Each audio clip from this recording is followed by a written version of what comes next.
See, loving thy neighbor as thyself is so ridiculous, so absurd. In the name of loving thy neighbor as thyself, we have created so much of horror, so much of destruction, so much of killing, you see, in the name of love thy neighbor as thyself. So are you totally cynical then about love? A cynic is at least, you see, is sure that his feet are very firmly fixed on the ground.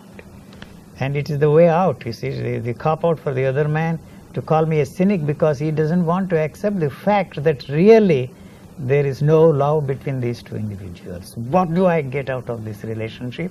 If that is denied, you will be surprised. What is there in the place of what you call love is hate. If not hate, it is apathy, indifference towards the other individual. So what I am trying to say is that it is just impossible to establish a relationship on any basis. There is no need for any relationship at all. The only relationships we have is in the basis, what do I get out of this relationship?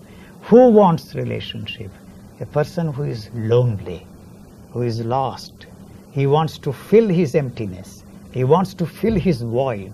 And he uses some other individual to help him to fill this void, and he uses this fine word called love. But aren't we all ultimately in that predicament?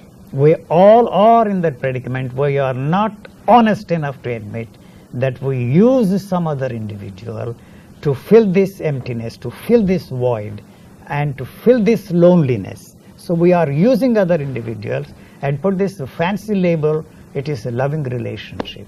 And you may call me a cynic, you see, it's all right with me. But that is the reality of the situation. So anything that is born out of this relationship is violence.